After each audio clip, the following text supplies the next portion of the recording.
Morgan Geyser was a girl caught between two worlds.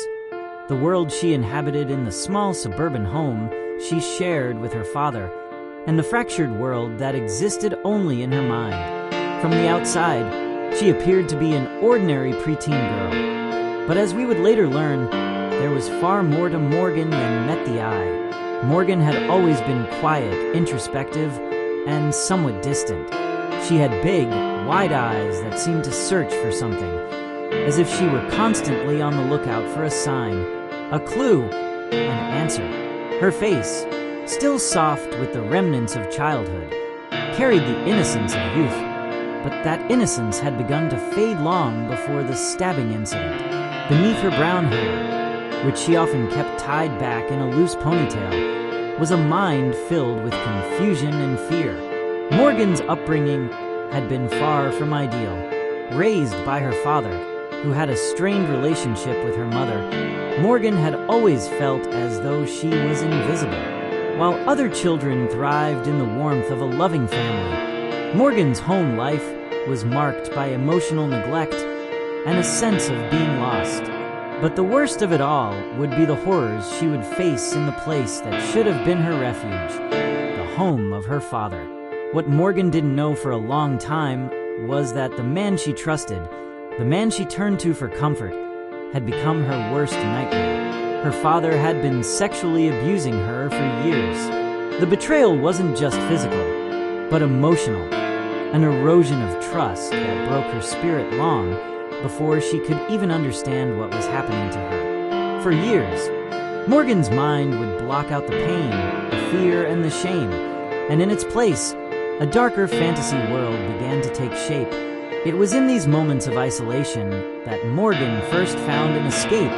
The internet had become her sanctuary, a place where she could find refuge from the chaos of her home life. It was here that Morgan discovered Slender Man, the faceless entity that had taken root in the most disturbing corners of the web. This character, with his long black suit and towering frame, was everything Morgan was not. Strong, powerful, and in control. Slender Man was the escape she had been searching for. A figure who didn't require any love, any tenderness, just complete submission. And in that submission, she felt safe. But safety would come at a cost. One that would forever alter her life and the lives of others. Anissa Weier was different from Morgan in many ways. But when the two girls met in middle school, their similarities were undeniable. Anissa, like Morgan, was an outsider. She was the type of girl who didn't quite fit in with the other kids, who always seemed to be on the edge of every conversation, but never quite a part of it. She was quiet, reserved, but there was a sharpness to her, an intensity in her blue eyes that suggested she was constantly thinking, always processing, always analyzing the world around her. Anissa was raised in a home where love was absent in a different way than Morgan's. While Morgan had suffered under the weight of neglect, Anissa's family had a more pervasive issue: isolation. Her parents were emotionally distant, her relationship with them strained and complicated. Anissa's mother struggled with her own mental health, often retreating into her own world, leaving Anissa to fend for herself. Her father was absent in a different way, too, always physically present but emotionally distant, unable or unwilling to offer her the love and attention that Anissa craved. By the time Anissa and Morgan became close friends, Anissa had already begun to lose herself.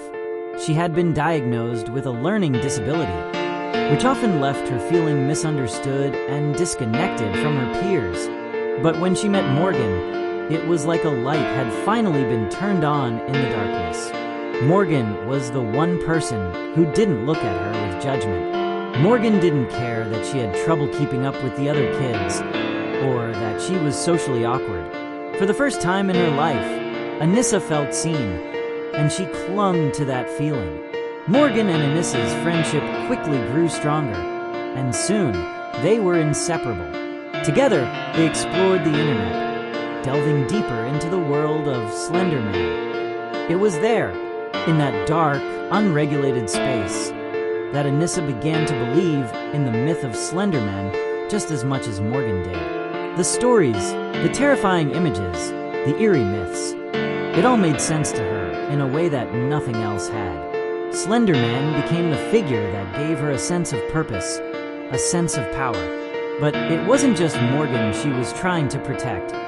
There was something more to Anissa's obsession with Slender Man. She began to see herself as someone who needed to prove her worth, to show Morgan that she was worthy of being her closest friend.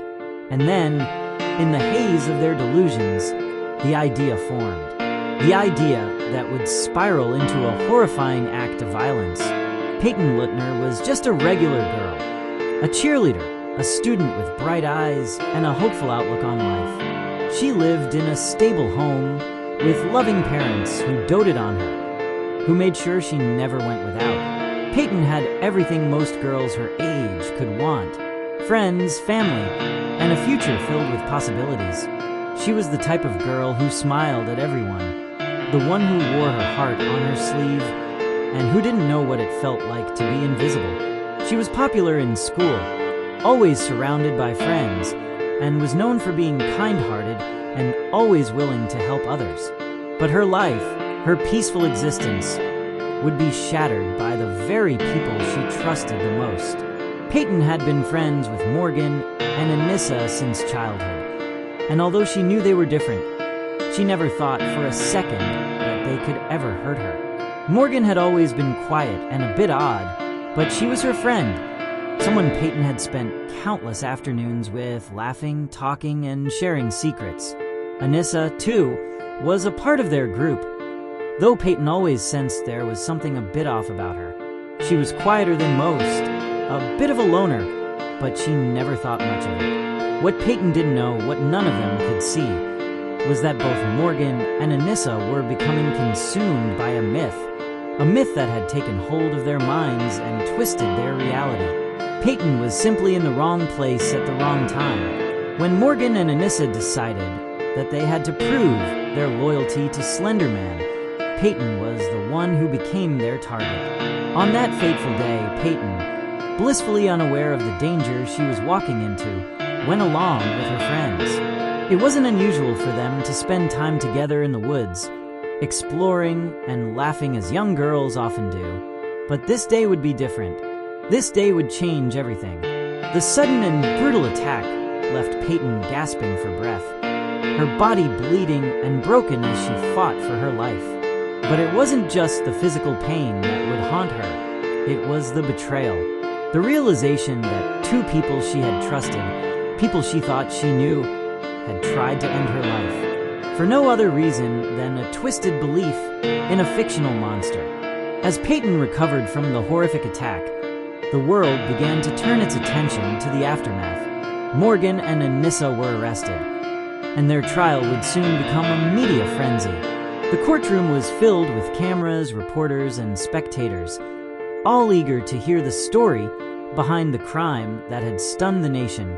But what the world didn't know was that this wasn't just a case of two girls gone mad. This was a story of brokenness, of pain, of childhood trauma that no one had seen coming. Morgan's defense team argued that she was not responsible for her actions, that she had been suffering from severe mental illness that impaired her ability to understand the gravity of what she had done. The evidence of her trauma, her years of abuse at the hands of her father, was presented in court. But for many, this wasn't enough. For many, Morgan and Anissa were simply monsters, evil, twisted individuals who had been corrupted by the internet, who had lost their way in the search for power and control. But what if the truth was more complicated than that? What if the story of these two girls wasn't about their guilt, but about a broken system that had failed them long before they even picked up a knife? The trial, though it seemed to resolve the question of guilt or innocence, only scratched the surface of the deeper issues at play. The days after the attack were filled with turmoil, confusion, and heartbreak. As Payton slowly healed from her wounds, both physical and emotional, the nation watched in horror.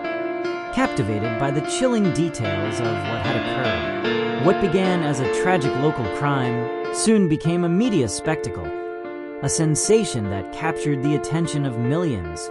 News outlets clamored for every scrap of information, sensationalizing the details, while pundits argued over the causes of the crime and who was to blame. But amidst the frenzy, there were some who dared to ask a more uncomfortable question. How did these girls, just children, come to believe that stabbing a friend was the only way to prove their loyalty? It was a question that many would try to avoid. It was far easier to chalk the crime up to bad seeds or evil intentions. And for a time, that's exactly how the case was portrayed. The fact that Morgan and Anissa had been fans of Slender Man, an internet meme turned myth, made it easier for people to vilify them.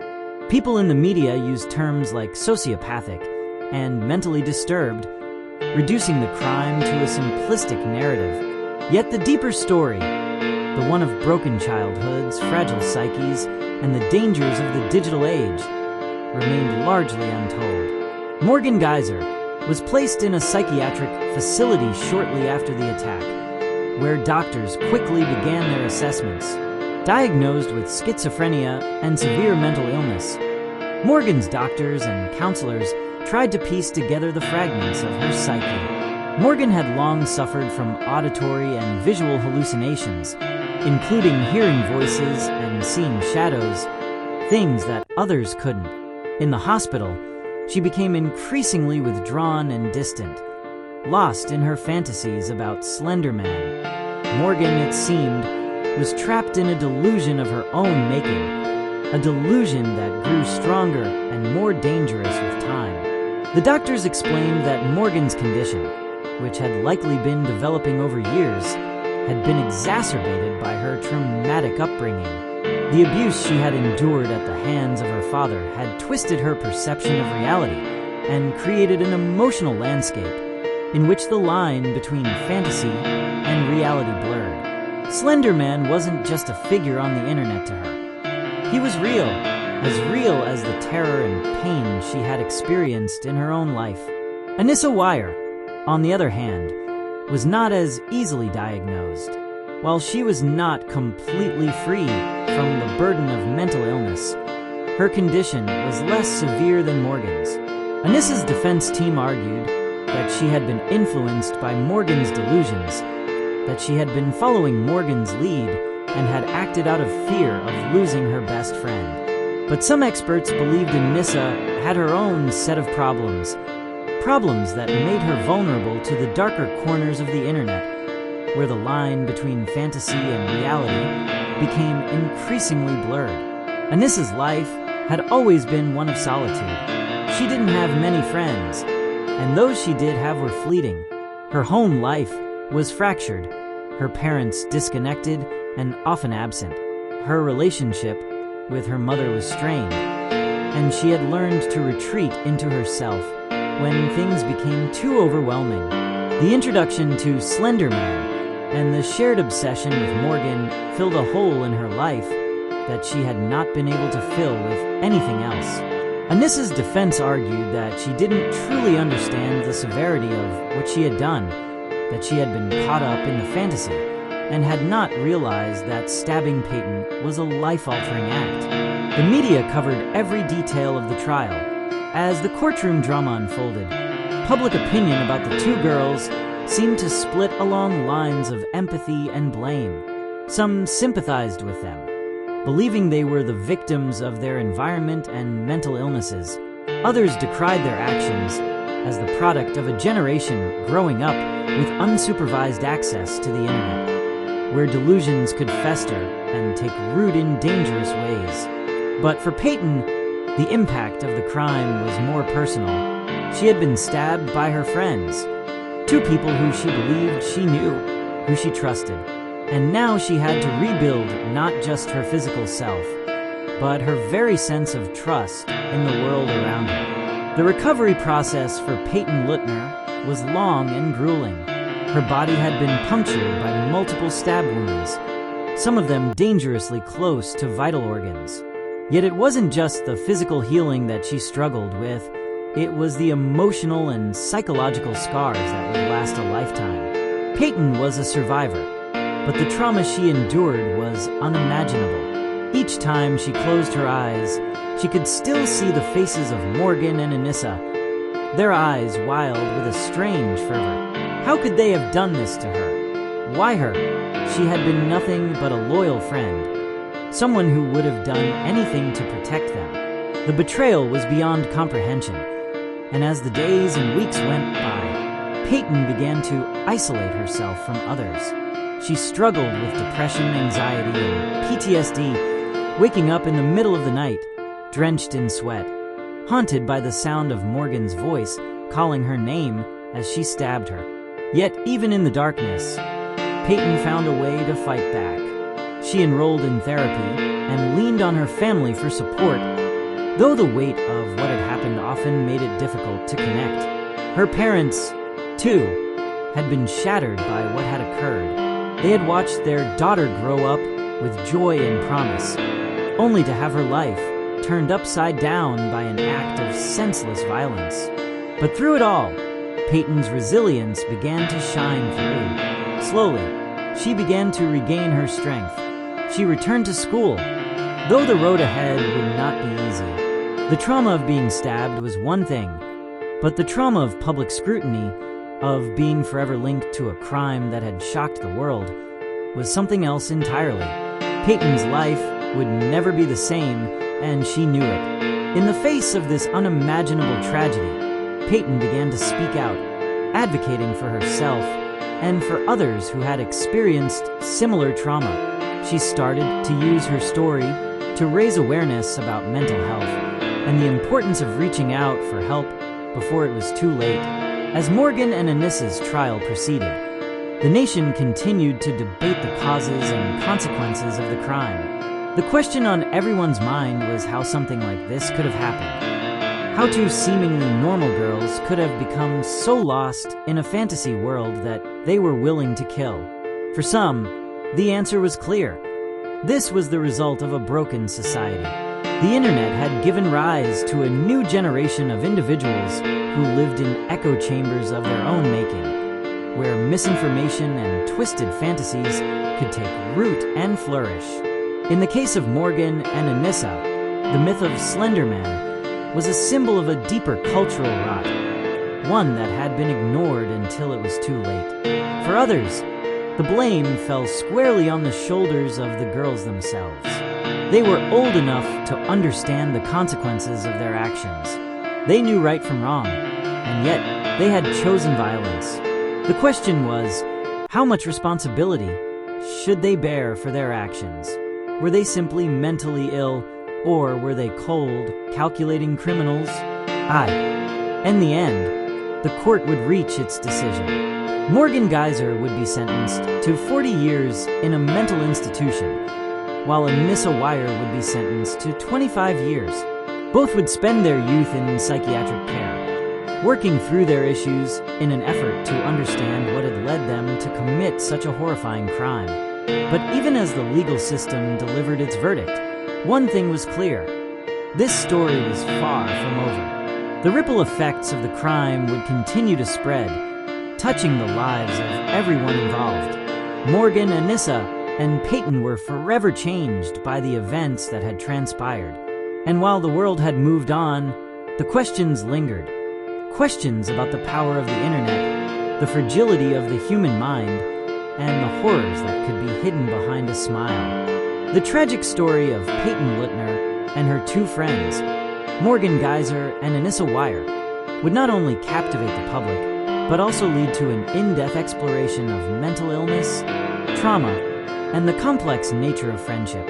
In the months following the attack, psychologists, psychiatrists, and experts in criminology began to dissect the case, trying to understand what went wrong, how it could have been prevented, and what factors contributed to the girls' drastic actions. Morgan Geyser's diagnosis of schizophrenia was a key component in the case, and it played a crucial role in the court's decision. Schizophrenia is a chronic mental health disorder that affects a person's ability to think, feel, and act clearly. It often manifests in symptoms like hallucinations, delusions, disorganized speech, and emotional withdrawal. For Morgan, the lines between reality and her delusions were increasingly blurred, creating a dangerous and confusing world in which the rules of normal social behavior no longer apply. Morgan's experiences with Slender Man, a fictional internet character, can be seen as a manifestation of her mental illness. It wasn't just that Morgan believed in Slender Man, it was that she thought she had been chosen to be his proxy, a term she used to explain her violent actions. In Morgan's mind, her friendship with Anissa and her obsession with Slender Man formed a twisted triangle in which she felt a strong sense of purpose. Slender Man, whom she believed to be real, was a dark figure who promised her power and protection, but only if she proved her loyalty by sacrificing someone. The victim, Payton, was chosen as a test of that loyalty. Morgan's internal world had become a battlefield, one where the voices in her head convinced her that she had no choice but to act. She wasn't just stabbing her best friend. She was fulfilling a greater purpose, answering the call of an entity she believed was beyond human understanding. This is what made the crime so terrifying, as it was driven by a delusional perception of reality that had warped her ability to differentiate between fantasy and truth. In contrast, Anissa Weier's mental state was more complex. Anissa did not have the same clear-cut diagnosis of schizophrenia. However, she was diagnosed with a personality disorder, which may have contributed to her decision to go along with Morgan's plan. Her symptoms were less severe, but Anissa was still deeply influenced by Morgan's delusions. Her sense of self was fragile, and she had a tendency to latch onto strong personalities, particularly those of her friends. This pattern was evident in her relationship with Morgan, which became more intense and obsessive as the crime drew closer. Anissa's defense argued that she was simply a follower, someone who was easily influenced by the stronger, more forceful personality of Morgan. As Morgan's delusions grew more intense, Anissa became more entangled in the narrative, convincing herself that she, too, needed to participate in the crime to protect her friendship.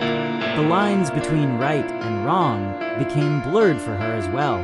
However, there was a disturbing undertone to Anissa's behavior. While Morgan's actions were largely driven by her delusions, Anissa's actions were rooted in a darker, more calculating reality. She was a young girl, yes, but she was not completely innocent. She had been aware of the severity of the crime and had the ability to walk away, but she didn't. Instead, she actively participated, contributing to the planning and carrying out of the attack. Experts pointed to Anissa's lack of empathy for Payton. Despite their shared history of friendship, she had been willing to hurt her best friend, even if she didn't fully understand the weight of what she was doing. Psychologists suggested that Anissa had a distorted sense of self-worth, one that relied on maintaining her bond with Morgan no matter the cost. It was a toxic relationship dynamic in which Anissa was so desperate for validation and connection that she was willing to abandon her own moral compass. The Slender Man myth, which had initially begun as a creepy internet meme, would become a central point of discussion in the aftermath of the crime. The digital world had given rise to new forms of communication, and with it, new dangers. For Morgan and Anissa, the internet was both a refuge and a prison, a place where they could find like-minded individuals who shared their obsession with the sinister figure of Slender Man. But it was also a space where their delusions could be amplified and distorted, feeding into their mental health issues. The idea of Slender Man had evolved far beyond its origins as a fictional internet creation. To Morgan and Anissa, he had become real, too real. In their minds, he was not just a character in a series of creepy stories. He was a powerful, almost godlike figure, and their belief in him gave them a sense of purpose. They were not just girls anymore. they were agents of something far greater than themselves. And for Morgan, this belief in Slender Man was so all-encompassing that it blurred the line between reality and fiction. The internet, with its anonymous platforms and vast, unregulated reach, had provided an environment where young minds like Morgan's and Anissa's could dive deeper into their fantasies.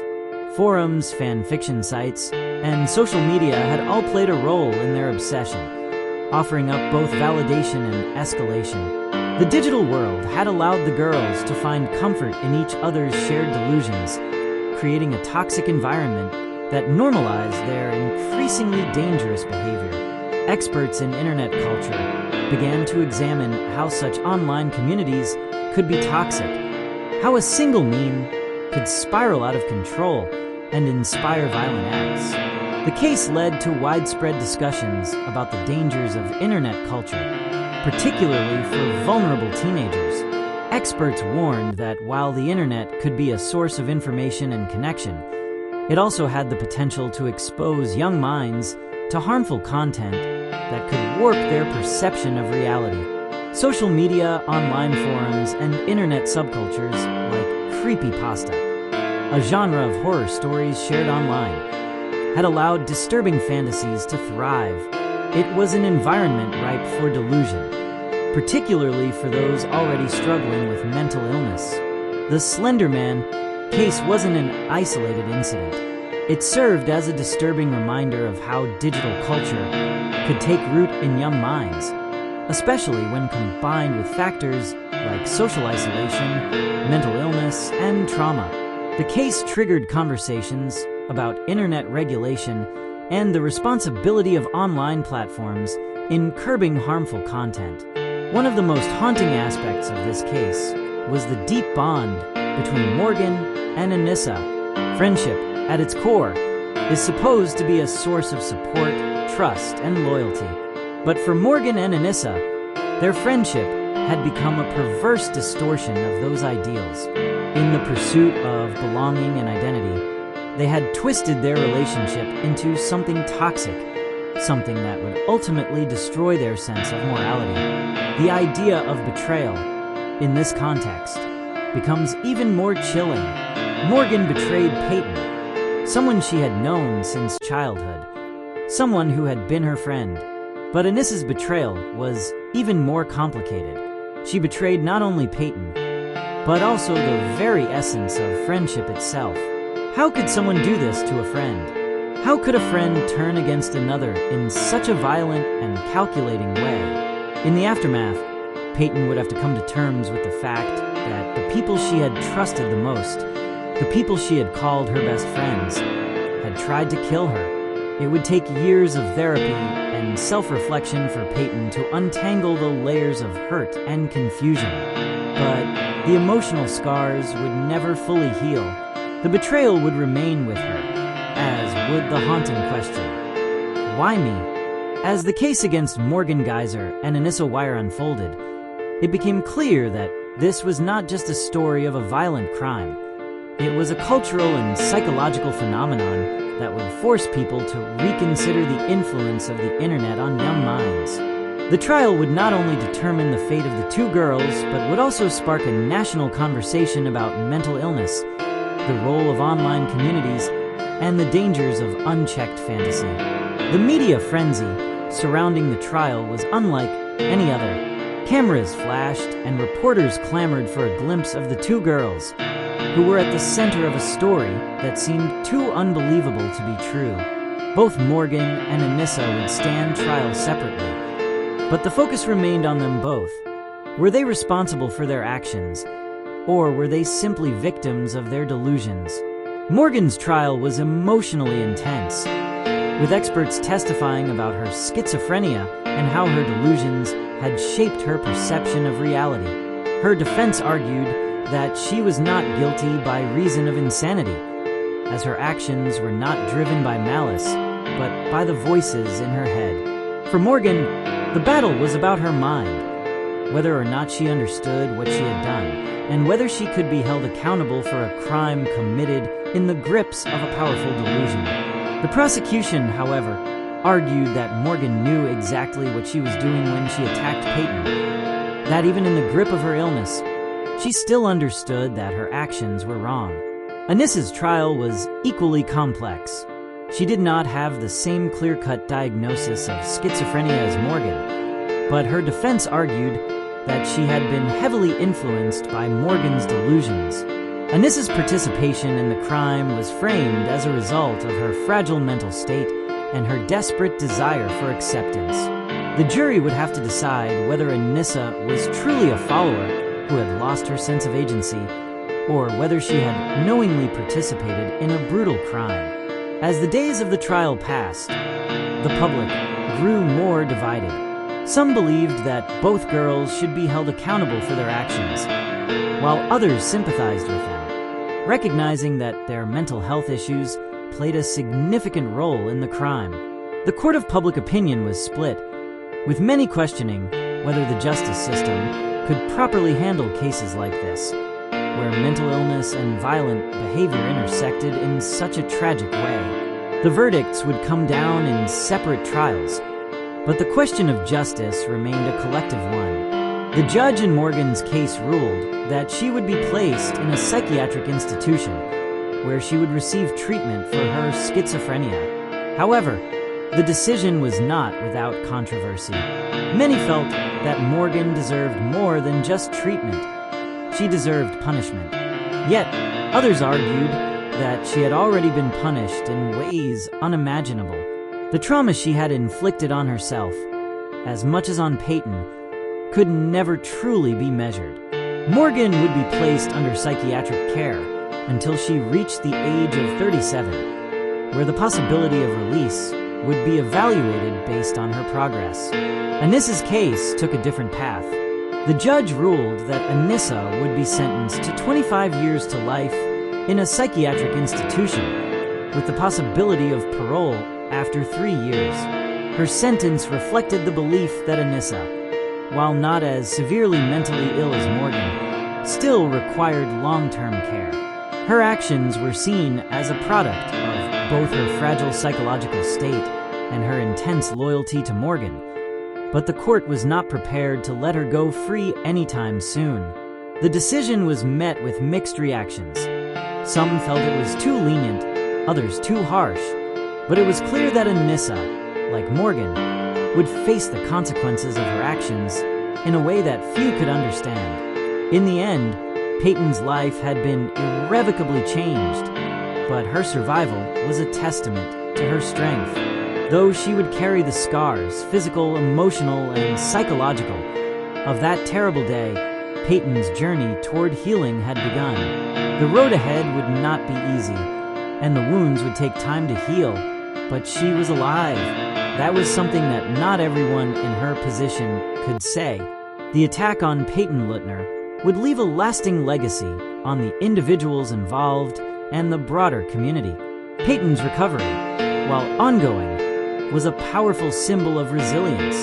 Her bravery in the face of horror became an inspiration for others who had suffered trauma and for those who found themselves in similar situations. Payton would go on to become an advocate for mental health awareness, speaking out about her experience and calling for more resources to help those with schizophrenia and other mental illnesses before they spiral into violence. Morgan and Anissa, both deeply affected by their actions and their diagnoses, would eventually fade from the headlines. The public's fascination with them would wane, but the questions they raised would remain. What role should mental illness play in criminal responsibility?